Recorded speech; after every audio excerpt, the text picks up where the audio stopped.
Wisdom വിഭാഗത്തിന്റെയും KNM വിഭാഗത്തിന്റെയും അവർ തമ്മിലുള്ള സംവാദത്തിന്റെ ഒരു വ്യവസ്ഥ നമ്മൾ കണ്ടു. അതിന്റെ ക്ലിപ്പ് നമുക്കൊന്ന് കാണാം.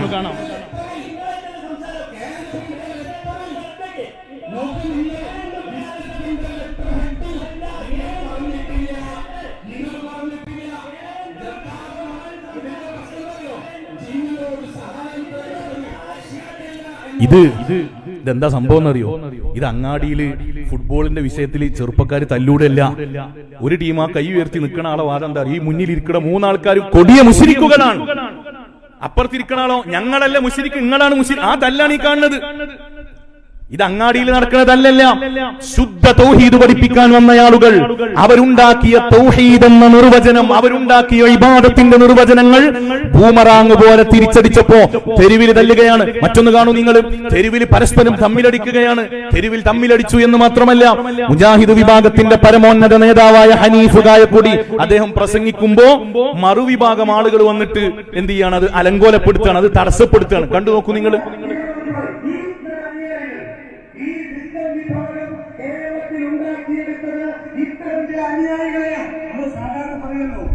സോഷ്യൽ മീഡിയയുടെ ഭാഷ ഉപയോഗിച്ചാൽ നമ്മൾ പറയും അടിമകളായ അനുയായികൾ. ഇങ്ങനെയുള്ള ചില അടിമകളെ വാർത്തെടുത്തു എന്നത് മാത്രമാണ് ക്രിസ്ത്യൻ വിഭാഗം കേരളത്തിൽ ഉണ്ടാക്കിയത്.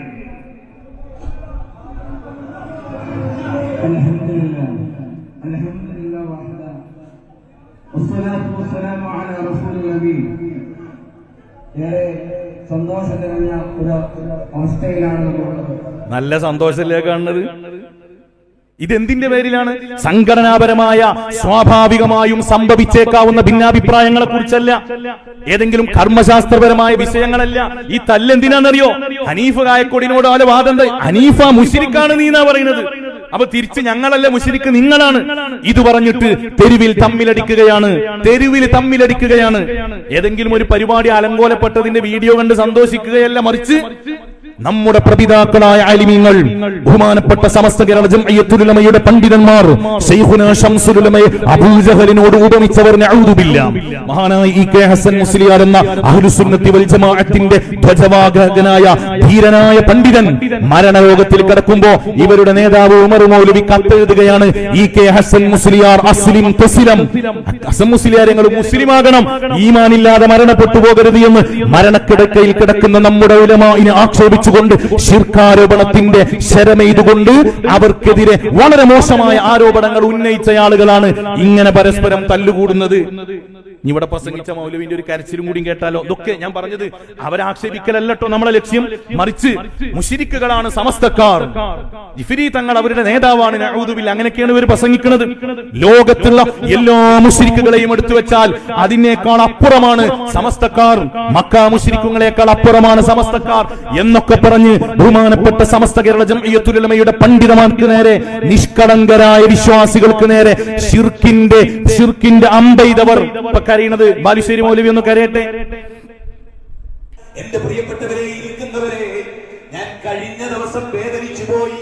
എന്താ വേദന? എന്റെ മുഖത്ത് നോക്കി ഒരു KNM-കാരൻ, എടാ മുശ്രിക്കേ, കാഫിറേ, കേരളത്തിലെ സമസ്തയെ പോലെ നീ ശിർക്ക് പ്രചരിപ്പിക്കുകയാണ് കാഫിറേ എന്ന് KNM-കാരൻ കെട്ടയിച്ചു വിട്ടവർ വിളിക്കുന്നു.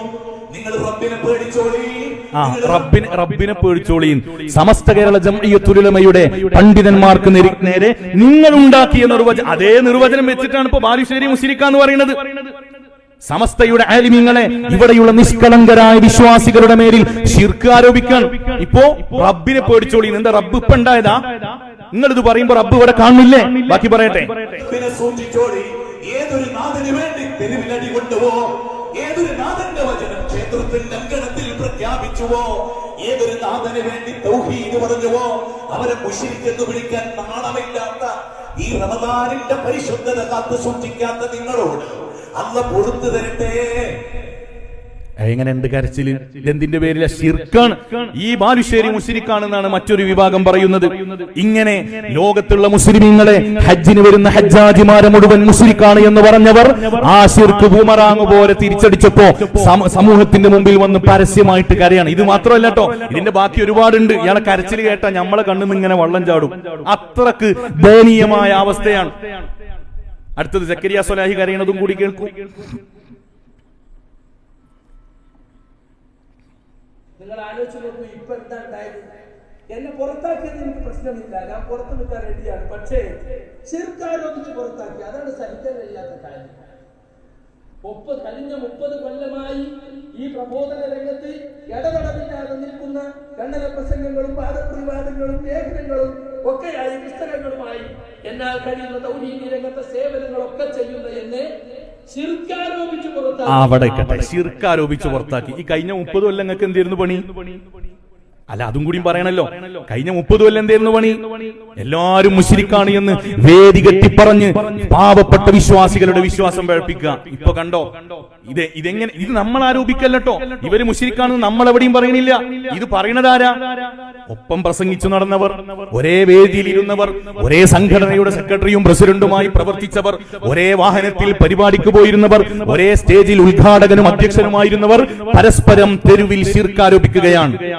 ഞാനിത് പറയുന്നത് എന്തിനാണെന്നറിയോ പ്രിയപ്പെട്ട മുഅ്മിനീങ്ങളെ? ഇത് 1920കളിൽ ഇവരുണ്ടാക്കിയ വ്യാജ തൗഹീദാണ്. അത് അവര് മുസ്ലിമീങ്ങളുടെ മേലിൽ കൊണ്ടുവന്നു. മുസ്ലിമീങ്ങളൊക്കെ ഇസ്ലാമിൽ നിന്ന് പുറത്താണെന്ന് പറഞ്ഞപ്പോ വിധി വൈപരീത്യം പോലെ അത് അവരിലേക്ക് തിരിച്ചടിച്ചു. അതിന്റെ അവസ്ഥയാണ് കാണുന്നത്. ഇനി നമ്മൾ കുറച്ച് കാര്യങ്ങൾ മനസ്സിലാക്കണം എന്റെ പ്രിയപ്പെട്ടവർ. എന്താണ് ഇതിന്റെ കാരണം? ഈ പ്രശ്നങ്ങളുടെ തെരുവിലിറങ്ങിയിട്ട് ഇങ്ങനെ പരസ്പരം തമ്മിലടിക്കുന്നതിന്റെ കാരണം എന്താണ്? ഇവിടെ നമുക്ക് അഭിമാനത്തോടുകൂടെ പറയാം, പരിശുദ്ധ പ്രവാചകർ മുഹമ്മദുർ റസൂലുള്ളാഹി സ്വല്ലല്ലാഹു അലൈഹി വസല്ലം തങ്ങളുടെ കാലം മുതൽ പരിശുദ്ധ ഇസ്ലാം കേരളത്തിലേക്ക് കടന്നു വന്നിട്ടുണ്ട്. സ്വഹാബത്തിന്റെ കാലത്തുണ്ട്. അന്ന് മുതൽ 14 നൂറ്റാണ്ടുകാലം ദിഗന്ധങ്ങളെ ഭേദിച്ചു കടന്നു വന്ന പരിശുദ്ധ ആദർശം വള്ളിപുള്ളിക്ക് വ്യത്യാസമില്ലാതെ ഇന്നും നമ്മൾ തുടർന്നുകൊണ്ടിരിക്കുന്നു. ഇടക്ക് വെച്ചിട്ട് ഇവിടെ ഉള്ളത് ശരിയല്ല എന്ന് പറഞ്ഞിട്ട് നല്ല കുട്ടികളാകാൻ വന്നതാണ്. എന്നിട്ടോ പരസ്പരം തമ്മിലടിച്ചു. ഇനി അതിന്റെ കാരണം കൂടി നമ്മൾ പറയാം. എന്താണ് ഈ ഭിന്നിപ്പിന്റെ കാരണം? 1920കളിൽ ഇവർ വന്നിട്ട് ഇവർ ഈ സമൂഹത്തെ പഠിപ്പിച്ചത് എന്താണെന്നറിയോ? ഇവർ ഈ സമൂഹത്തെ പഠിപ്പിച്ചത് മറഞ്ഞ മാർഗത്തിൽ, ശരിക്കും ശ്രദ്ധയോടുകൂടെ കേൾക്കണം കേട്ടോ, വളരെ ലളിതമായിട്ട് പറയാണ്. മറഞ്ഞ മാർഗത്തിൽ ഉപദ്രവമോ ഉപകാരമോ ചെയ്യാൻ അള്ളാഹുവിന് മാത്രമേ കഴിയുള്ളൂ. മനസ്സിലായോ? മറഞ്ഞ മാർഗത്തിൽ ഒന്നുകൂടി വ്യക്താക്കി പറഞ്ഞാല് ജിന്നുകളെ നമ്മൾ കാണുന്നുണ്ടോ? ഇല്ല. അപ്പൊ ജിന്നിൽ നിന്ന് ഒരു ഉപകാരം കിട്ടുമെന്ന് വിചാരിച്ചാൽ അത് അള്ളാഹു ആണ് എന്നാക്കി ഇസ്ലാം ഒന്ന് പുറത്തു. ഇതുകൊണ്ടാണ് ഇവർ വന്നത്. മറഞ്ഞ മാർഗത്തിൽ ഉപകാരം നൽകാനോ ഉപദ്രവം ചെയ്യാനോ ഒരു വ്യക്തിക്കും കഴിയൂല, അത് അള്ളാഹ്ക്ക് മാത്രമേ കഴിയുള്ളൂ. അങ്ങനെ ഏതെങ്കിലും ഒരു വ്യക്തിക്കോ ഒരു ശക്തിക്കോ കഴിയുമെന്ന് വിശ്വസിച്ചാൽ അത് ശിർക്കാണ്. ഇത് പറഞ്ഞിട്ടാണ് ഇവർ കേരളക്കരയിലേക്ക് കടന്നു വന്നിട്ട് ഈ മുസ്ലിമീങ്ങളൊക്കെ ഇസ്ലാം ഒന്ന് പുറത്താക്കിയത്. എന്നിട്ട് എന്ത് സംഭവിച്ചു? ഇത് റഷീദുൽ പഠിപ്പിച്ച തൗഹീദാണ്. ലോകത്തുള്ള മുസ്ലിമീങ്ങളെ മുഴുവൻ മുശ്രിക്കാക്കാൻ അവരുണ്ടാക്കിയ ഒരു വ്യാജ നിർമ്മിതമായ തൗഹീദാണ് ഇത്. ഇതിങ്ങനെ കടന്നു വന്ന് 1970കൾക്കു ശേഷം അതുവരെ എന്താണ്? ജിന്നിനെ വിശ്വസിക്കാൻ പറ്റൂല. ജിന്നുണ്ട് എന്ന് പറഞ്ഞാൽ തന്നെ ഇസ്ലാം ഒന്ന് പുറത്തു പോണ കോലത്തിലായിരുന്നു ഉണ്ടായിരുന്നു. ജിന്ന് ഉപദ്രവിക്കുന്നു വിശ്വസിച്ചാൽ പുറത്തു പോകും. ജിന്നിനെ നമ്മൾ കാണുന്നില്ലല്ലോ. അങ്ങനെ ഇവരുടെ ഗവേഷണം കാടു കയറിയപ്പോഴാണ് നമ്മൾ ബാത്റൂമിൽ കയറുമ്പോ അല്ലാഹുമ്മ ഇന്നി അഊദു ബിക മിനൽ ഖുബുസി വൽ ഖബായിസ്, ആൺപിശാചിൽ നിന്നും പെൺപിശാചിൽ നിന്നും ഞങ്ങൾക്ക് കാവലു തരണേ എന്ന് റബ്ബിനോട് ദുആ ചെയ്തിട്ട് ദിക്ർ ചൊല്ലിയിട്ടാ കേറുന്നത്. തൗഹീദ് പൊളി. കാരണം എന്താ? പിശാചിന്റെ ഷർറ് മനുഷ്യന്റെ നഗ്ന നേത്രങ്ങളെ കൊണ്ട് കാണാൻ പറ്റണില്ല. അപ്പൊ പിന്നെ ഈ ദുആ എന്ത് ചെയ്യും? അപ്പോൾ വിദഗ്ധമായ ദുർവ്യാഖ്യാനം എന്താണെന്നറിയോ? ബാത്റൂമിലെ ജിന്നി ശൈത്താൻ ഇതിനൊന്നും നമ്മൾ കാണുന്നില്ലല്ലോ. അപ്പോൾ പിന്നെ ബാത്റൂമിൽ കാണുന്നത് എന്താണ്? ബാത്റൂമിൽ കൊതുകുകളാണ്. അപ്പോൾ അല്ലാഹുമ്മ ഇന്നി അഊദു ബിക മിനൽ ഖുബുസി വൽ ഖബായിസ്, ആൺ കൊതുകുകളിൽ നിന്നും പെൺകൊതുകുകളിൽ നിന്നും ഞങ്ങൾക്ക് കാവലു തരണേ. ഇങ്ങനെ അർത്ഥം വെച്ചവരാവര്. കാരണം ഇവർക്ക് ഇതിനെ ഉൾക്കൊള്ളാൻ കഴിയുന്നില്ല. സിഹർ പൈശാചികമാണ്. സിഹർ കൊണ്ടുള്ള പ്രതിപ്രവർത്തനങ്ങൾ പൈശാചികമാണ്. അത് മനുഷ്യന്റെ നഗ്ന നേത്രങ്ങളെ കൊണ്ട് കാണാൻ കഴിയൂല. അനുഭവേദ്യമായിട്ട് നോക്കിയിട്ട് മനസ്സിലാക്കാൻ കഴിയൂല. അതുകൊണ്ട് സിഹർ ഫലിക്കുമെന്ന് വിശ്വസിച്ചാൽ പോയി ഇസ്ലാം എന്ന് പുറത്തുപോയി. മന്ത്രം നമുക്ക് ഒരാൾക്ക് രോഗമായി പനി ബാധിച്ചു, ഗുളിക കുടിച്ചാൽ ഒരുപക്ഷെ അവന്റെ വയറ്റിലെത്തിയിട്ട് ആ ഗുളികയുടെ പ്രതിപ്രവർത്തനങ്ങൾ എന്താണ് എന്ന് ശാസ്ത്രീയമായിട്ട് ഒരു പക്ഷേ മനസ്സിലാക്കിയേക്കാം. പക്ഷേ ഒരു ഫാത്തിഹ ഓതിയിട്ട് മന്ത്രിച്ചു ഊതുമ്പോൾ എങ്ങനെ ഇപ്പൊ അവന്റെ പനി മാറുന്നത് എന്ന് നമുക്ക് ഭൗതികമായിട്ട് മനസ്സിലാക്കാൻ കഴിയൂല. അപ്പൊ മന്ത്രം ഫലിക്കുമെന്ന് വിശ്വസിച്ചാലും ഇസ്ലാം ഒന്ന് പുറത്തു പോകും. ഇങ്ങനെയായിരുന്നു ഇവർ ആദ്യമായിട്ട് രംഗത്ത് വന്നത്. അതിങ്ങനെ കുറച്ചു കാലം ഇങ്ങനെ മുന്നോട്ട് പോന്നപ്പോ 970കളിലേക്കൊക്കെ എത്തിയപ്പോ കേരളത്തിൽ നിന്ന് ഗൾഫ് നാടുകളിലേക്ക് പ്രവാസം ആരംഭിച്ചു.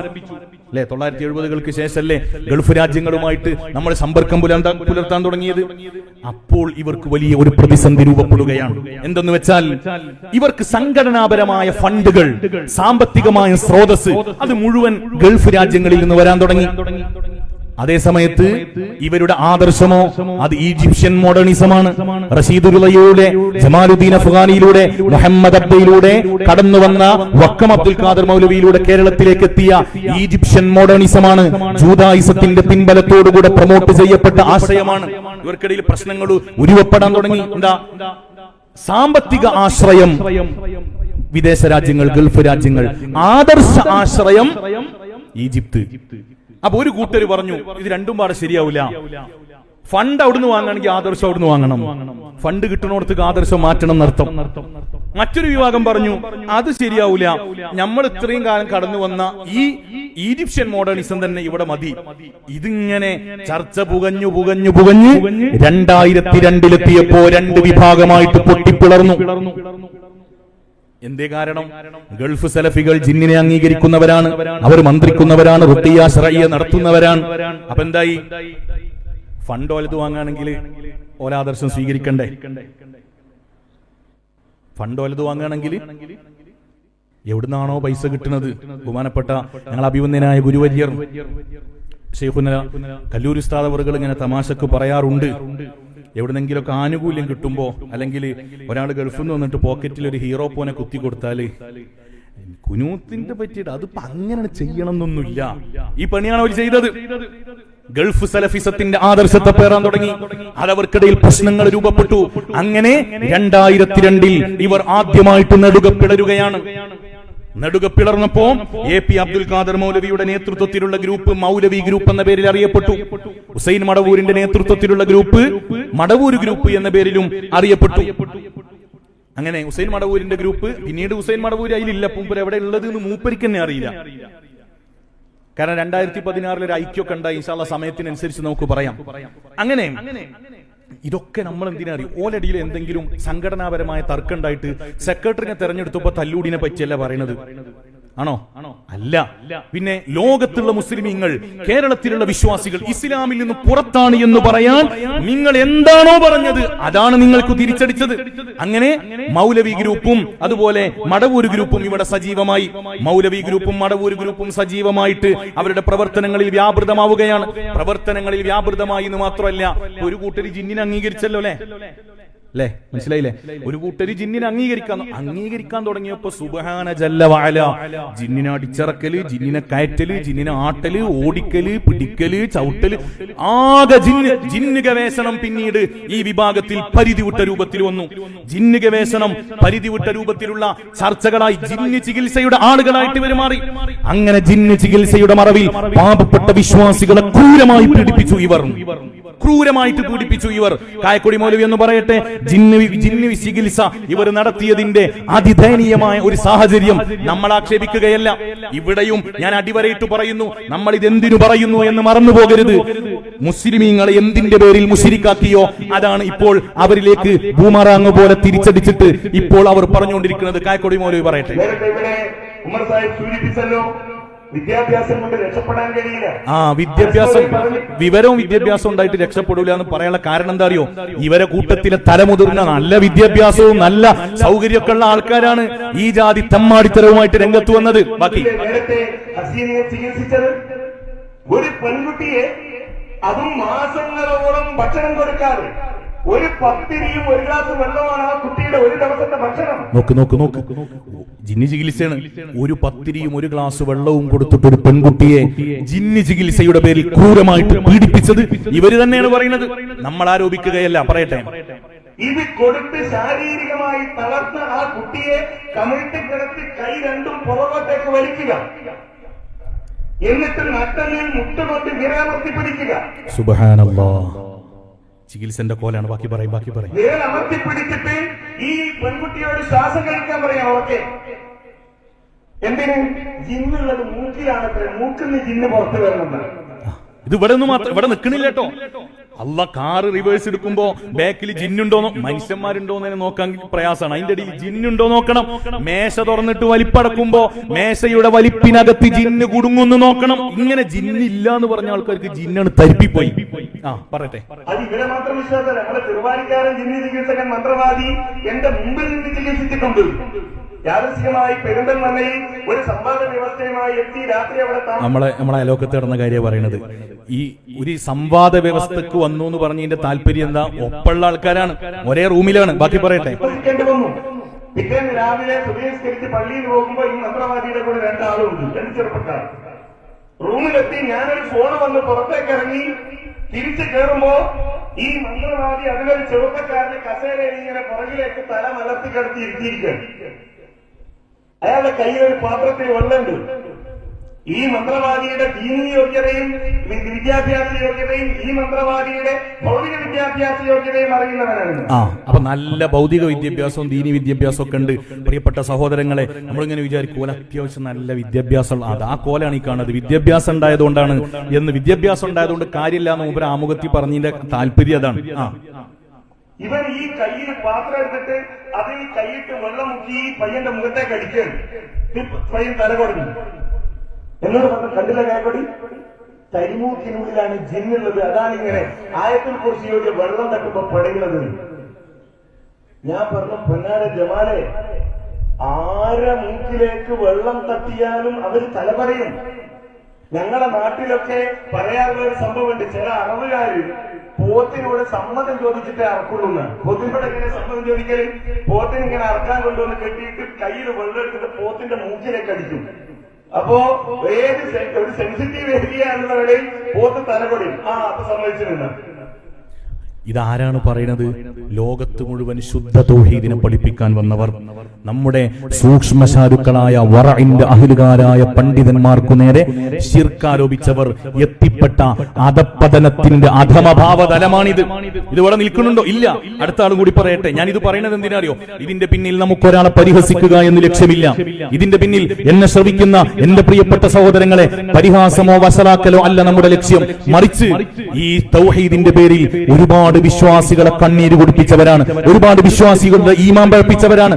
അവരെന്തു പറഞ്ഞ് ഈമാൻ പഴപ്പിച്ചോ അത് തിരിച്ചടിച്ചപ്പോ അവര് സമൂഹത്തിന്റെ മുമ്പിൽ വഷളാകുന്ന, അല്ലെങ്കിൽ സമൂഹത്തിന്റെ മുമ്പിൽ ദയനീയമായിട്ട് അവർ അവതരിപ്പിക്കുന്നതാണ്. അവര് തന്നെ പറയട്ടെ. എന്റെ നാട്ടിലെ പരിസരത്ത് നിന്നാണ് ഞാനിത് നിങ്ങളോട് സംസാരിക്കുന്നത്. വേദനയോടുകൂടെ തന്നെയാണ്. എന്റെ ഹൃദയം തൊട്ട് മനസ്സ് തൊട്ട് വലിയ വേദനയോടുകൂടെയാണ് ഞാൻ നിങ്ങളോട് സംസാരിക്കുന്നത്. പാരമ്പര്യവും പഴക്കവും ഇസ്ലാഹി പ്രസ്ഥാനത്തിന്റെ തറവാട്ടിലേറെ പറയാനുള്ള ഏറെ പുകൾപ്പെട്ട ഒരു കുടുംബത്തിൽ നിന്ന് രോഗിയായ ഒരു വ്യക്തിയെ, ആ രോഗം ബാധിച്ച് അദ്ദേഹത്തിന് ജിന്നുബാധയാണ് എന്ന കുടുംബവും സുഹൃത്തുക്കളും ബന്ധുക്കളും ഒക്കെ വിലയിരുത്തിയിട്ട് അയാളെ ചികിത്സിക്കാൻ വേണ്ടി കൊണ്ടുപോകുന്നു.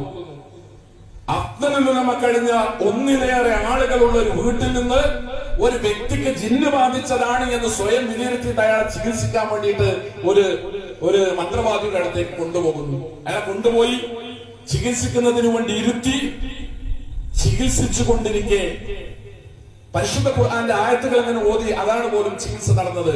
ഓതിക്കൊണ്ടിരിക്കുമ്പോ ഈ രോഗിയുടെ വയറ്റിന്റെ അകത്തുനിന്ന് ഒരു മുഴ അതിങ്ങനെ ഉരുണ്ട് മെല്ലെ മെല്ലെ നെഞ്ചിലൂടെ അങ്ങനെ മേലേക്ക് കയറി വന്നു. ജിന്നാണ്. ശരീരത്തിന്റെ അകത്തുനിന്ന് പുറത്തേക്ക് ഓത്തിങ്ങനെ കേൾക്കുമ്പോ ശരീരത്തിന്റെ അകത്തുനിന്ന് പുറത്തേക്ക് വരികയാണ്. ഏതെങ്കിലും ഖുറാഫി കുടുംബത്തിലെ കഥയല്ല ഞാൻ. ഖുറാഫി എന്ന് പറയുന്നത് നമ്മളെ പറ്റിയാണ്. അഥവാ സമസ്തക്കാരുടെ കുടുംബത്തിലല്ല, വിദ്യാസമ്പന്നരായ മുജാഹിദ് നേതാക്കളുടെ വീട്ടിൽ നടന്ന ദയനീയമായ ജിന്നു ചികിത്സയാണ്. ഇസ്ലാഹി മരിക്കുന്നത് വരെ ഇസ്ലാഹി പ്രസ്ഥാനത്തിന്റെ സംസ്ഥാന തലത്തിൽ അമരത്തിരുന്ന ഒരു മഹാവ്യക്തിയുടെ വീട്ടിനകത്ത് നിന്ന് രോഗിയായ ഒരു മനുഷ്യരെ മാന്ത്രികന്റെ അടുത്ത്, മന്ത്രവാദിയുടെ അടുത്ത് കൊണ്ടുപോയിട്ട് ചികിത്സിച്ച് അതിനെപ്പറ്റി അതിന്റെ ആളുകൾ വിശദീകരിക്കുന്ന കഥയാണ്. അതിങ്ങനെ ഉരുണ്ടുവന്നു. എന്നിട്ട് ചങ്കിലെത്തി. ഈ മുഴ ചങ്കിലെത്തിയ സമയത്ത് ഓതുന്നയാൾക്ക് ഫോൺ വന്നു. അത് അറ്റൻഡ് ചെയ്യാൻ വേണ്ടി അയാൾ പുറത്തുപോയി. അയാൾ തിരിച്ചു വന്നപ്പോ ഈ മുഴ രോഗിയുടെ ചങ്കിൽ ഉറച്ചു പോയിരിക്കും. ഇനി അങ്ങോട്ടും നീങ്ങില്ല. ഇനി ഓതിയാൽ രോഗി മരണപ്പെട്ടു പോകും. ഇത് വിശ്വാസമാണ്. ഇവർ മുജാഹിദാണ്. ഇവരാണ് മുജാഹിദുകൾ എന്നിവർ അവകാശപ്പെടുന്നു. ഇവരല്ലാത്തവരൊന്നും മുജാഹിദുകളല്ല എന്നിവർ കേരളത്തിൽ പ്രചരിപ്പിക്കുന്നു. പറയണം നാം കേരളത്തിലെ പൊതുസമൂഹത്തോട് ഈ വിശ്വാസത്തിന്റെ അടിത്തറ എന്താണ്, ഇതിന്റെ ആധാരം എന്താണ്, ഇതിന്റെ പ്രമാണം എന്താണ്, ഇതിന്റെ അടിസ്ഥാനം എന്താണ്, എന്തിന്റെ പേരിലാണ്, ഏത് ആയത്ത് വെച്ചിട്ടാണ്, ഏത് ഹദീസ് വെച്ചിട്ടാണ്, ആര് പറഞ്ഞതാണ്, നബി പറഞ്ഞോ, സ്വഹാബത്ത് പറഞ്ഞോ, താബിഈകൾ പറഞ്ഞോ, ആര് പറഞ്ഞതിന്റെ അടിസ്ഥാനത്തിലാണ് ഇതാണ് നമുക്കും പറയാനുള്ളത്. ആര് പറഞ്ഞതിന്റെ അടിസ്ഥാനത്തിലാണ് നിങ്ങളെ തൗഹീദ്? ഇപ്പൊ നിങ്ങൾ അവരോട് ചോദിച്ചിട്ട് കാര്യമില്ല. ഇതാണ് നൂറ്റാണ്ടൊന്നായി സമസ്ത കേരള ജംഇയ്യത്തുൽ ഉലമ നിരന്തരം നിങ്ങളോട് ചോദിക്കുന്നത്. നിങ്ങൾ ഈ കൊണ്ടുവന്ന തൗഹീദ് വിശുദ്ധ ഖുർആനിലുണ്ടോ, ഹദീസിലുണ്ടോ? ആര് പറഞ്ഞു? എവിടെ കിട്ടി? എവിടെ നിന്ന് കിട്ടി? ഞങ്ങൾ ചോദിച്ചതല്ലേ നിങ്ങളോട്. നീ എന്താ പറയുന്നറിയോ? ഒരാള് മരിബിയാണ സമയത്ത് വീട്ടിലേക്ക് വന്നു. അതിലൊരു പൂച്ച ഓനെ തുറിച്ചു നോക്കിയപ്പോ എയർ ഗൺ എടുത്തിട്ട് ഷൂട്ട് ചെയ്തു. ജിന്നാണെന്ന് പറഞ്ഞിട്ട് ബാക്കി അദ്ദേഹം പറയുന്നത്. നമസ്കാരം കഴിഞ്ഞ് തിരിച്ചു വരുമ്പോ വീട്ടിലേക്ക് അയാൾ കയറാൻ സമയത്ത് സ്റ്റെപ്പിന്റെ അടുത്ത് നിന്നിട്ട് ഒരു കറുത്ത പൂച്ച അയാളെ തുറിച്ചു നോക്കി. ഒരു കറുത്ത പൂച്ച. മാരിബ് നമസ്കാരം കഴിഞ്ഞ് പെരയിലേക്ക് വരുന്ന ഒരാളെ ഒരു കറുത്ത പൂച്ച സ്റ്റെപ്പിന്റെ അടുത്ത് നിന്നിട്ട് തുറിച്ചു നോക്കി. അയാൾ ഉറച്ചു തീരുമാനിച്ചു അത് ജിന്ന് തന്നെയാണ്. അകത്ത് പോയി എയർ ഗൺ എടുത്തു, പുറത്തു വന്നു, പൂച്ചക്ക് ഷൂട്ട് ചെയ്തു. ഇത് കേരളമാണ്. അതെ, നോക്ക് എങ്ങനെയാണ് വിശ്വസിച്ചിട്ട് വരെ മുന്നിലേക്ക് പോകുക? ഇവർക്ക് തോന്നുകയാണ് ജിന്ന് എന്ന് പറഞ്ഞ എയർ ഗൺ ചെയ്തിട്ട് ഷൂട്ട് ചെയ്തു. ഏത് നൂറ്റാണ്ടിലാ കൂട്ടരെ നിങ്ങൾ ജീവിക്കുന്നത്? ഒരു പൂച്ചയെ കണ്ടപ്പോഴേക്ക് ജിന്നാണെന്ന് പറഞ്ഞിട്ട് എയർ ഗൺ എടുത്ത് ഷൂട്ട് ചെയ്യുന്ന എന്ത് തൗഹീദാണ് ഈ സമൂഹത്തിന് നിങ്ങൾക്ക് പഠിപ്പിക്കാനുള്ളത്? തൗഹീദിന്റെ പേരിൽ ശുദ്ധ തൗഹീദ് പഠിപ്പിക്കാമെന്നവരാണ്. എന്നിട്ട് ആ തൗഹീദിന്റെ പേരിൽ പരസ്പരം തമ്മിലടിച്ച് ലോകവിശ്വാസികളെ ശിർക്കും കുഫറും ആരോപിച്ചവർ പരസ്പരം ശിർക്കും കുഫറും ആരോപിച്ച് അതിദയനീയമായ സാഹചര്യമാണ് നമ്മൾ കാണുന്നത്. ഇനി നിങ്ങൾ നോക്കുക, ഇത്രത്തോളം എന്ന് വെച്ചാൽ ഇത് ഒരുപാടുണ്ട്. ഇവർ ചെയ്ത ക്രൂരതകൾ കണ്ടാൽ മരണം വരെ സംഭവിച്ചിട്ടുണ്ട്. പത്രമാധ്യമങ്ങളിൽ റിപ്പോർട്ട് ചെയ്തിട്ടുണ്ട്. മരണം വരെ സംഭവിച്ചിട്ടുണ്ട്.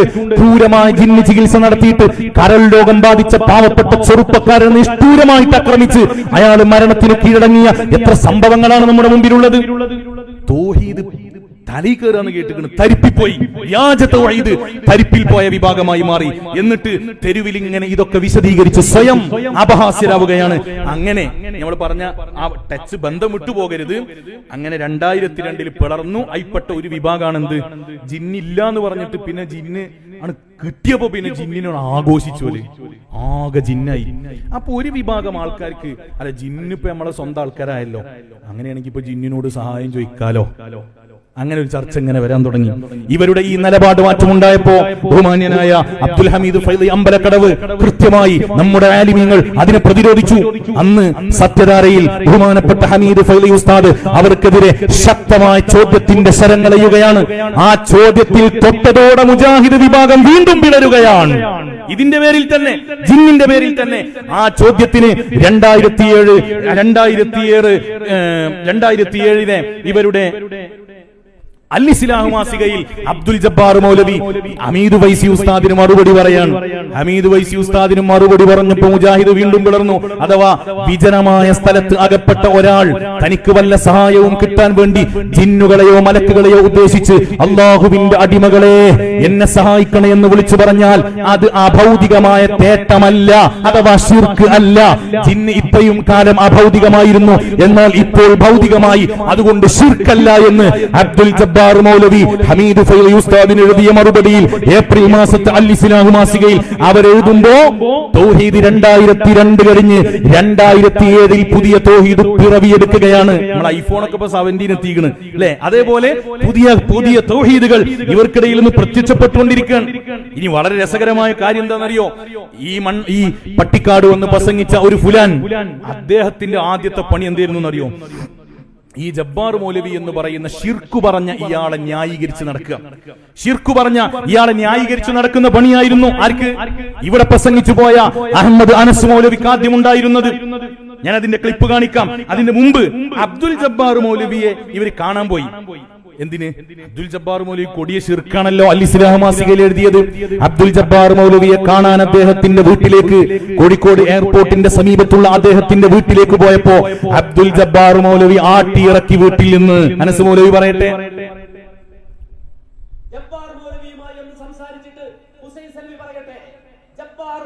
അന്ന് പോയ സമയത്ത് ഇയാൾ ഹുസൈൻ സലഫി ഒരുമിച്ചാട്ടോ പോയത്. അന്ന് ഒരു കട്ട ചങ്കുകളായിരുന്നു. കാരണം 1-ാം നമ്പർ തൗഹീദിന്റെ ആൾക്കാരായിരുന്നു. പിന്നെ ഹുസൈൻ സലഫിയുടെ വിശ്വാസത്തിൽ അനസ് പുറത്തുപോയി, അനസിന്റെ വിശ്വാസത്തിൽ ഹുസൈൻ സലഫിയും പുറത്തുപോയി. പോട്ടെ. ആളുകളുടെ മുന്നിൽ ഇതാ തെറ്റിദ്ധാരണ ഉണ്ടാക്കുന്നു, അതുകൊണ്ട് നിങ്ങൾ അതൊന്നുകൂടി വിശദീകരിക്കണമെന്നാണ് നിങ്ങൾ പറഞ്ഞതെങ്കിൽ എന്തുകൊണ്ട് ജബ്ബാർ മൗലവി അത് തിരുത്തിയില്ല? ജബ്ബാർ മൗലവി നിങ്ങളെ ആട്ടിവിട്ടു. ഇറങ്ങിപ്പോകേണ്ടി വന്നു നിങ്ങൾക്ക് ജബ്ബാർ മൗലവി വീട്ടിൽ നിന്ന്. നിഷേധിക്കാൻ നിങ്ങൾക്ക് കഴിയുമോ? നിരാശനായി തലകുനിച്ച് ജബ്ബാർ മൗലവിയുടെ കുന്നിൻ മുകളിലെ വീട്ടിൽ നിന്ന് താഴെ ഇറങ്ങി തുറക്കൽ പള്ളിയുടെ ഉള്ളിൽ നിങ്ങൾ എത്ര മണിക്കൂർ ഇരുന്നു? ആരായിരിക്കുന്നത്? ഷാർജയിൽ നിന്ന് വന്ന ഹുസൈൻ സലഫി. ഷാർജയിൽ നിന്ന് തൗഹീദ് പഠിപ്പിക്കാൻ ഫ്ലൈറ്റ് കയറി വന്ന ഹുസൈൻ സലഫി അബ്ദുൽ ജബ്ബാർ മൗലവി വീട്ടിൽ നിന്ന് ആട്ടിയിറക്കിയ ദുഃഖഭാരത്താൽ തുറക്കൽ പള്ളിയിൽ പെണ്ണുങ്ങൾ നിസ്കരിക്കുന്ന സ്ഥലത്ത് മണിക്കൂറുകളോളം ഇരുന്നു. പറയട്ടെ. അപമാനിതനായി ജബ്ബാർ മൗലവി വീട്ടിൽ നിന്ന് ഇറങ്ങി താഴെ തുറക്കൽ പള്ളിയുടെ അകത്ത് സ്ത്രീകൾ നിസ്കരിക്കുന്നിടത്ത് വന്ന് മണിക്കൂറുകൾ ഇരിക്കേണ്ടി വന്നത് എന്തുകൊണ്ട്? നിങ്ങൾ തൗഹീദിനെതിരെ ഒരു സംഗതി ഇതാ വന്നിരിക്കുന്നു. അതുകൊണ്ട് മൗലവി നിങ്ങൾ ജനങ്ങളെ ബോധവൽക്കരിക്കുന്ന ഒരു വിശദീകരണം കൊടുക്കാൻ വേണ്ടി ജബ്ബാർ മൗലവിക്ക് ചെന്നപ്പോ എന്താ ജബ്ബാർ പറഞ്ഞത്? എനിക്ക് പറ്റൂല എന്നാണ്, ഞാൻ കൊടുക്കൂല എന്നാണ്, ഞാൻ തരില്ല എന്നാണ്. ശരിയാണോ മൗലവി? വിശദീകരിക്കണ്ടേ എന്തുകൊണ്ട്? അഥവാ അബ്ദുൽ ഹമീദ് ഫൈസിയുടെ ചോദ്യത്തിന് അബ്ദുൽ ജബ്ബാർ മൗലവി അൽ ഇസ്ലാഹ് മാസികയിൽ മറുപടി എഴുതിയപ്പോ ഇവർക്ക് പ്രശ്നമായി. കാരണം കൊടിയ ശിർക്കാണ് അബ്ദുൽ ജബ്ബാർ മൗലവി എഴുതിയത്. അങ്ങനെ അബ്ദുൽ ജബ്ബാർ മൗലവി എന്ത് ചെയ്തു? ഇവരെ വീട്ടിൽ നിന്ന് ആട്ടിയിറക്കി. ഇവർ പോയ സന്ദർഭം സക്കരിയ സ്വലാഹി ഒന്നുകൂടി പറയട്ടെ. അനസ് മൗലവി പറഞ്ഞതിനേക്കാൾ കുറച്ചും കൂടി അതിലുണ്ടാവും. ബാക്കി പറയട്ടെ. ഇനി സുഹൃത്തുക്കളെ, അബ്ദുൽ ജബ്ബാർ മൗലവി എഴുതി. അബ്ദുൽ ജബ്ബാർ മൗലവിന്റെ അടുത്ത് ഉടനെ തന്നെ തിരുത്താൻ പോയി എന്നാണ്. ഹുസൈൻ സലഫി പോയി, അനസ് മൗലവി പോയി, പലരും പോയി. എന്നിട്ടോ എന്താണ് ഉണ്ടായത്? തിരുത്തിയോ? ജബ്ബാർ മൗലവി പറഞ്ഞു എനിക്ക് തിരുത്താൻ കഴിയില്ല, തിരുത്തേണ്ടതൊന്നുണ്ടെന്ന് എനിക്ക് മനസ്സിലായിട്ടില്ല. കുറച്ച് വിഷയം പറഞ്ഞെടുത്ത അനസ് മൗലവി പറഞ്ഞു എനിക്കിപ്പോ മനസ്സിലായി. എനിക്ക് മനസ്സിലായി എന്ന് പറഞ്ഞാല് ഖഫാ തീർന്നു എന്ന് പറഞ്ഞാല് അബ്ദുൽ ജബ്ബാർ മൗലവിയുടെ ആ ശിർക്കൻ വിശ്വാസം ശരിയാണ് എന്ന് പറഞ്ഞിട്ട് അനസ് മൗലവി ഒപ്പം കൂടിയിട്ട് ജബ്ബാർ മൗലവിന്റെ വീട്ടിൽ നിന്ന് നോക്കിയാൽ ഫ്ലൈറ്റ് പോകണത് ശരിക്കും ഇങ്ങനെ കാണും. അത് നോക്കി നിന്നു. അനസ് മൗലവി കുറച്ച് അപ്പുറത്ത് പോയിട്ട് മൗലവിന്റെ വീട്ടിൽ നോക്കി എയർപോർട്ടിൽ പ്ലെയിൻ പോകുന്നത് നേരെ കാണാം. അത് നോക്കി ഇങ്ങനെ നിൽക്കാം. തൗഹീദ് പഠിപ്പിക്കാൻ പോയ ആൾക്കാരെ കോലാണ്. ജനങ്ങളെ ശിർക്കിൽ നിന്ന് രക്ഷിച്ചുകൊണ്ട് ശുദ്ധ തൗഹീദ് പഠിപ്പിക്കാൻ പോയ ആള് അബ്ദുൽ ജബ്ബാർ മൗലവിയുടെ ശിർക്കിന്റെ കൂടെ കൂടി. ഹുസൈൻ സലഫിക്കാണ് പിന്നെയും ടെൻഷൻ ഉണ്ടായത്. പ്ലെയിൻ കാണാനിട്ടല്ല, ചർച്ച നമുക്ക് ഇനി ആവശ്യമില്ല, എനിക്ക് ഖഫാവ് തീർന്നു മൗലവി. ആര്? അനസ് മൗലവി. അതിൽ പ്രാർത്ഥന എല്ലാം നമുക്ക് മനസ്സിലായി. അവസാനം തിരുത്താൻ കൊടുത്തത് അല്ല, വിശദീകരണ കൊടുത്തത്. അത് തിരുത്തല്ല, അനസ് മൗലവി തന്നെ പറഞ്ഞിട്ടുണ്ട്. മൂപ്പര് പറയുന്നത് നമുക്ക് അന്ന് തന്നെ മനസ്സിലായിട്ടുണ്ട്, ശിർക്കാണ്.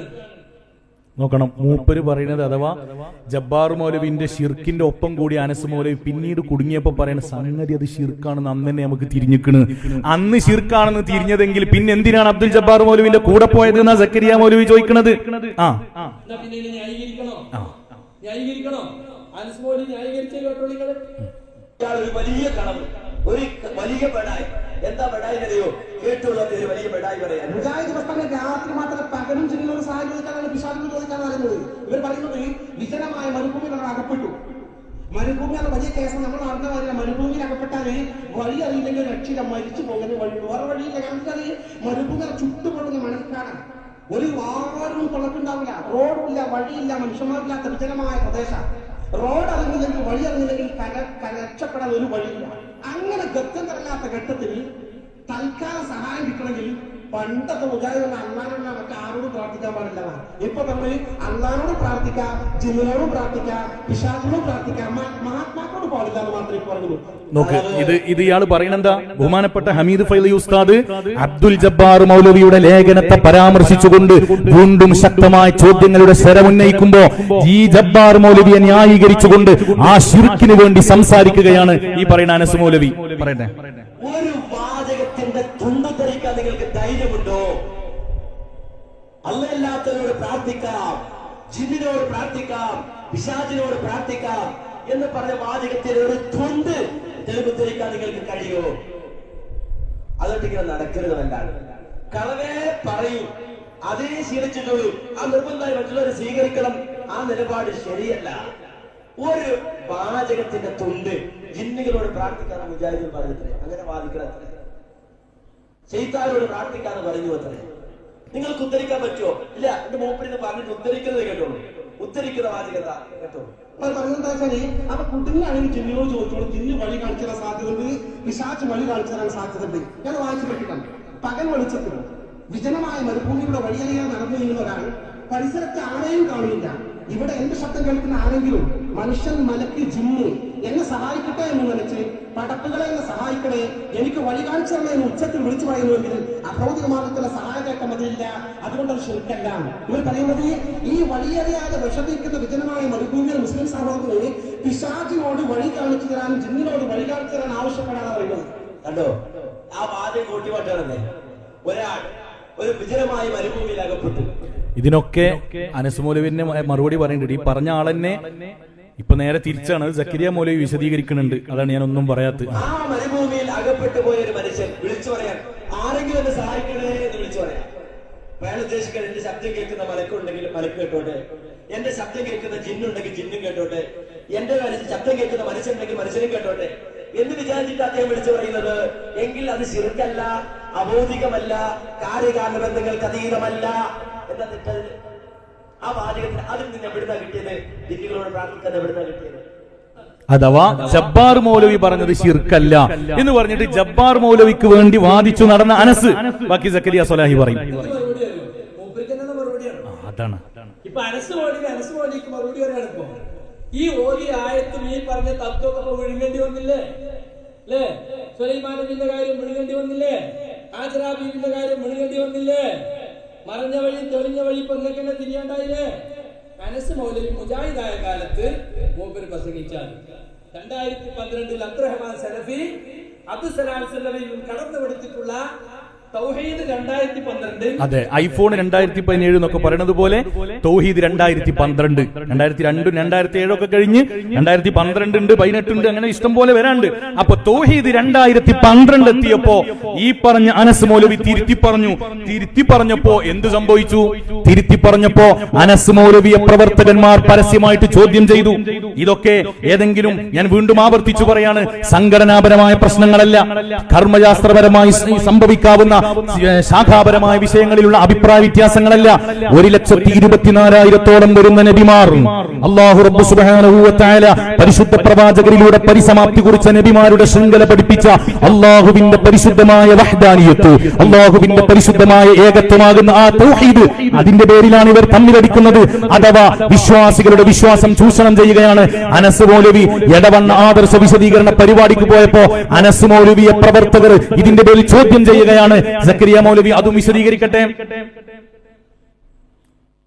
അടുത്തത് മാറ്റി പറഞ്ഞതും തൗബ ചെയ്തതും അങ്ങനെ മുജാഹിദ് കാലത്തിന് നാണം കെട്ട തൗബ എന്ന ഒരു സംഗതി ഉണ്ടാക്കുന്നത് ഞങ്ങളല്ല.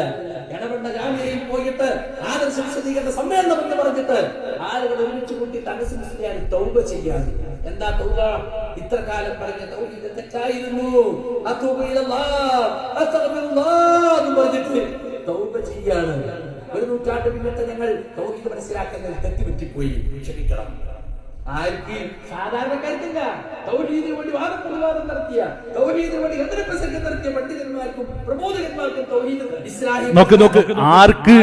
തൗഹീദിന് വേണ്ടി ഖണ്ഡന പ്രഭാഷണങ്ങൾ നടത്തിയ, തൗഹീദിന് വേണ്ടി സംവാദങ്ങളിൽ ഏർപ്പെട്ട, തൗഹീദിന് വേണ്ടി സ്റ്റേജുകളിലും പേജുകളിലും വർഷങ്ങളോളം ചെലവഴിച്ച മുജാഹിദ് വിഭാഗത്തിലെ ജംഇയ്യത്തുൽ ഉലമയിലെ പണ്ഡിതന്മാർക്ക്, സാധാരണക്കാർക്കല്ല. പണ്ഡിതന്മാരെ കോല ഇതാണെങ്കിൽ ഇവരെ പിന്നിൽ യഥാർത്ഥ തൗഹീദുണ്ടെന്ന് വിശ്വസിച്ചു നടന്ന പാവപ്പെട്ട വിശ്വാസിയുടെ തൗഹീദിന്റെ അവസ്ഥ എന്തായിരിക്കും? ഞങ്ങളെ കൂട്ടത്തിലെ പണ്ഡിതന്മാരുടെ അവസ്ഥയാണ് എന്ന് അവർ തന്നെ സമ്മതിച്ചുകൊണ്ട് വിശദീകരിക്കുകയാണ്. ബാക്കി പറയട്ടെ. ചരിത്രത്തിലെ കുപ്രസിദ്ധമായ ആ തൗബ ഒന്ന് കേട്ടോളൂ. ഞാൻ പറയുന്നു ഞങ്ങൾ യഥാർത്ഥ വാദം ഞങ്ങൾ സ്വീകരിച്ചിട്ട് ജിന്നിനോടത്തേലും ശിർക്കല്ല എന്ന് ഞങ്ങളുടെ ജീവിതത്തിന്റെ ഏതെങ്കിലും ഒരു ഘട്ടത്തിൽ ഞങ്ങൾ അറിയാതെയോ പ്രസംഗിച്ചിട്ടുണ്ടെങ്കിൽ, എഴുതിയിട്ടുണ്ടെങ്കിൽ, രഹസ്യമായോ പരസ്യമായോ വാദിച്ചിട്ടുണ്ടെങ്കിൽ അല്ലാഹുവിന്റെ മുന്നിൽ റബ്ബിന്റെ മുന്നിൽ ഞങ്ങൾ തൗബ ചെയ്യുന്നു.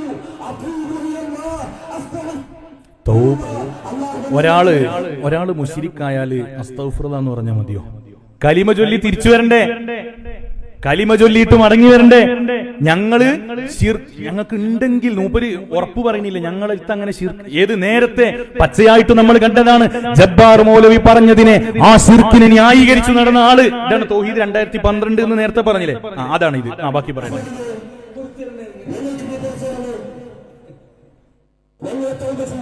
പരസ്യമായും രഹസ്യമായും രണ്ടാമതെന്ന് ഞങ്ങളോട് പറഞ്ഞു നന്നാക്കാൻ ഞങ്ങൾ നന്നാക്കുന്നു. ഞങ്ങളുടെ നിലപാട് ആ നന്നാക്കിയ നിലപാടെന്താ? ഞങ്ങൾക്ക് ജമിയത്തിനെ പഠിപ്പിച്ച നിലപാട് അതെന്താ? ജീവിതത്തിന്റെ ഏതെങ്കിലും ഒരു സാഹചര്യത്തിൽ ഭൗതികമായാലും അഭൗതികമായാലും, ആ ഭൗതികമായ വിഷയമാണെങ്കിലും അഭൗതികമായ വിഷയമാണെങ്കിലും ജിന്നോട് തേടുന്നത് ശിർക്കാണ് എന്ന ആ നിലപാട് ഞങ്ങൾ വ്യക്തമായി നന്നാക്കി വാസ്തവം പ്രഖ്യാപിക്കുകയാണ്. മൂന്നാമതായി ചെല്ലുന്നത് എന്താ? നിങ്ങൾ മറ്റുള്ളവർക്ക് വ്യക്തമാക്കി കൊടുക്കൂ. വ്യക്തമായി പറയൂ, നിങ്ങളുടെ ആദർശം വ്യക്തമായി പറയൂ. ഞങ്ങൾ പറയുന്നു ആരുടെ മുന്നിലും ഞങ്ങൾ ഈ ആദർശം പറയാതിരിക്കലാണ്, ആരുടെ മുന്നിലും ഇത് പറയാൻ വ്യക്തമാക്കാൻ ഞങ്ങൾ ഒരുക്കമാണ്. അക്കൂട്ടർക്ക് തൗബയുണ്ട് എന്ന് പറയുകയാണ്. അക്കൂട്ടർക്ക് തൗബയുണ്ട്. അന്ന് പറയാണ്, ഞാൻ പശ്ചാത്താപം സ്വീകരിക്കുന്നവനാണ്, കള്ള ചെയ്യുന്നവനാണ്. ഞങ്ങൾ പ്രതികളായിക്കോളാം, ഞങ്ങൾക്ക് പ്രശ്നമില്ല. എന്താണ് ഏറ്റെടുക്കുന്നത്? എവിടെങ്കിലും കളവ് നടത്താൻ പോയതല്ല. വിശ്വാസിയുടെ ഈമാൻ കട്ടെടുത്തതിന് 19 കൊല്ലം പഠിപ്പിച്ച തൗഹീദിനെ പറ്റിയാ പറയുന്നത്. ഞങ്ങൾ പ്രതികളായിക്കോളാം. അതിനിടയിൽ മരണപ്പെട്ടു പോയ പാവപ്പെട്ട വിശ്വാസികളുടെ ഉത്തരവാദിത്തം ആരാണ് അനസ് മൗലവി ഏറ്റെടുക്കുക?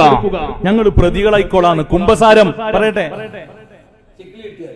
ഞങ്ങൾ പ്രതികളായിക്കോളാം.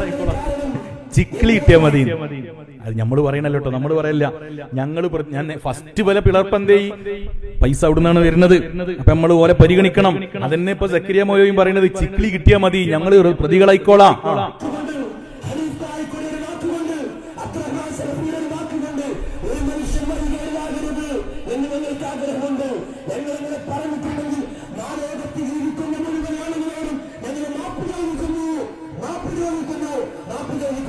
പക്ഷേ ഞങ്ങളൊരു കാര്യം പറയാം, തുറന്നു പറയാം, മനസ്സറിഞ്ഞുകൊണ്ട് പറയാം.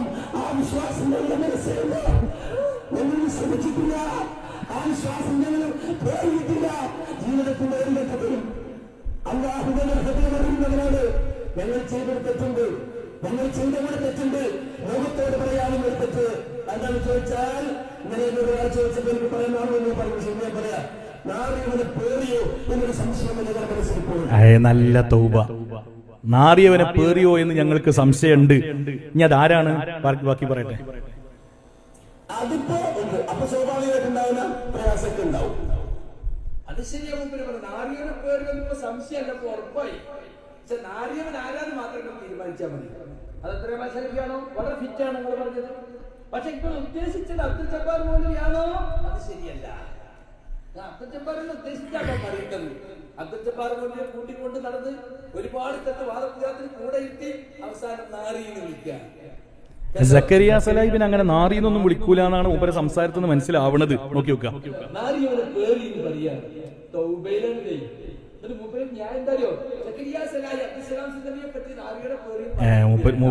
മൂപ്പരും പറഞ്ഞേക്കണ്.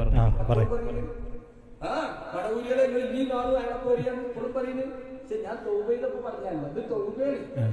തൗബ എന്ന് പറയുമ്പോ ഒരു ഇബാദത്തല്ലേ, അല്ലേ? തെറ്റ് ബോധ്യപ്പെട്ടിട്ട് രഹസ്യമായിട്ട് പരസ്യമായിട്ടും അള്ളാഹോടും നാട്ടുകാരോടും ഒക്കെ വിളിച്ചു പറയല്ലേ? അതിന്റെ അടിയിലിട്ട് ജിന്നിനോട്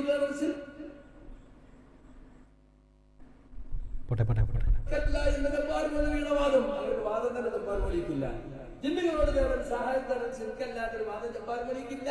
അപ്പൊ ആദ്യം ഒരു നുണ, അവസാനം തെറി. നല്ല തൗബ. ഇതെന്തിനു തൗഹീദ് പഠിപ്പിക്കാൻ വന്ന ആൾക്കാരാണ്, ജനങ്ങളെ സ്വർഗത്തിലേക്ക് കൊണ്ടുപോകാൻ വന്ന ആൾക്കാരാണ്. നൂറ്റാണ്ടുകളായി ഇവിടെയുള്ളതൊന്നും ശരിയല്ല എന്ന് പറഞ്ഞിട്ട് നല്ല കുട്ടികളായിട്ട് വന്ന ആൾക്കാരാണ്. ഞങ്ങൾ ആ വിശ്വാസം വേറിയിട്ടില്ല ജീവിതത്തിലൊരു കാലത്തും. അപ്പോ ശിർക്കല്ല എന്ന് പറയാ, മനസ്സിലെന്താ ശിർക്കാണ്. അപ്പൊ ടീപ്പിന്റെ അതേ കോലം ടീപ്പി നേരത്തെ പറഞ്ഞില്ലേ, നിങ്ങൾക്ക് ചോദ്യം ബാധകല്ല. നോക്കി നിങ്ങൾ അങ്ങനെ ഒരു പ്രസ്ഥാനത്തിന്റെ ആദർശം മാറ്റെങ്കിൽ എന്റെ വാക്കുകൊണ്ടോ അത്രയും മാസങ്ങളുടെ വാക്കുകൊണ്ടോ അതുപോലെയാണ് ഫാക്ടറിയുടെ വാക്കുകൊണ്ടോ നമുക്ക് ഇയാളെ ഏറ്റെടുക്കുക. ഇതിനാ കുമ്പസാരം എന്ന് പറയാ, അച്ചായന്റെ കുമ്പസാരം അല്ലേ. എല്ലാവരും മറ്റുള്ളവരുടെ കുറ്റങ്ങൾ ഏറ്റെടുത്തിട്ട് അതിനു വേണ്ടി കുമ്പസരിക്കുക. ഇതൊരു മൂന്നാളും മാത്രമാണ് ആ ഇസ്ലാമിക പ്രസ്ഥാനത്തിലുള്ളൂ. വേറെ ആരുമില്ലേ? വേറെ പോലൊക്കെ പറഞ്ഞിട്ടുണ്ടെങ്കിൽ മുഴുകാൻ പറ്റുമോ?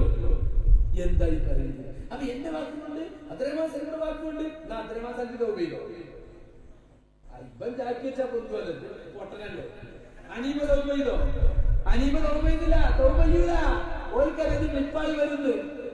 ഇവനെ ചാക്കി വെച്ച് പൊന്തിച്ച് എന്തായിട്ടെന്ന് പറ്റേണ്ട സംഗതി പറഞ്ഞല്ലോ. അങ്ങനെ കൊണ്ടുപോയി തൗബ ചെയ്യിച്ചത് ക്ലിപ്പ് ഇവരൊക്കെ ചെയ്തത് ഞങ്ങളിറക്കിയതല്ല.